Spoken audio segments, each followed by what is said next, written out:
So before God, my life was on the streets, drugs, alcohol, violence, homeless from the age of 15. My mum and dad separated at 14, and I never lived a life where we had God in the home. My dad was into spiritualism pretty heavily and into some pretty dark stuff.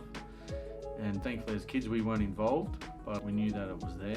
Growing up in the world without parents, I realised a lot of my friends lived very strange lives and did a lot of strange things and drugs, and I was following them and doing what they were doing, having what we called fun, and I got sick of doing that. I was a school champion athlete. I was very active, and I'd stop being active, I'd stop having fun in life. I was always a joyful person, I enjoyed having fun, and I lost all that through drugs and violence, and I started to question my life and ended up in prison for something I didn't do, I had no involvement in, and I felt the injustice of the world and that people didn't care, really don't care, and they didn't want to listen and to my innocence, and ended up in a psychiatric ward as well with a mental illness I don't have and never did have.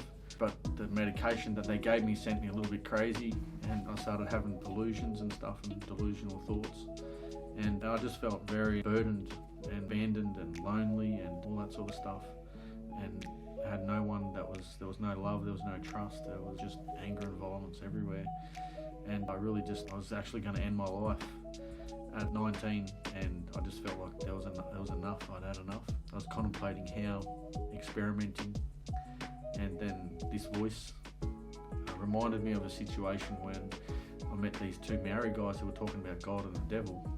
And I never heard of this before. I was completely silent for quite some time listening, and that was unlike my nature to be quiet. That voice, I think it was the Holy Spirit reminding me of that, and I started to ask, I wonder if there is a God, and I earnestly knew I needed something in my life that would change, and I couldn't do anything on my own. I tried, and God heard my calling, and from there I just maintained conversation daily a lot.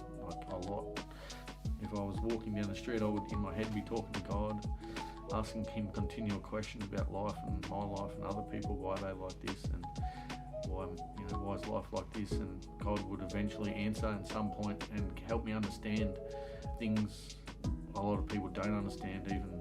So we have to ask earnestly.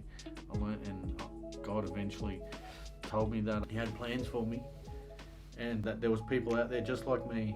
In a way, I didn't quite understand it like that, but it was when I got baptised I really did realise that there was people out there who believed in the same God, and I realised, like, learning other cultures and other gods and stuff, their beliefs and understandings were very different. Before I come to the church, it was when I come to the church I really felt that the God who I was serving is the same God that's in this church. I want to be able to build the connection back up with God, heal, and then be able to go and serve and help others with anything that they may want help with, or to try and be someone to be there for other people. I just feel that God is the only way through this world to be able to have peace and understanding, to grow and just to feel free from the things of the world. Psalms 27:10, when your mother and father forsake you, your father will take care of you. Like, he'll take you in your wings and he'll make sure that you're safe. And when I read that, it really touched me,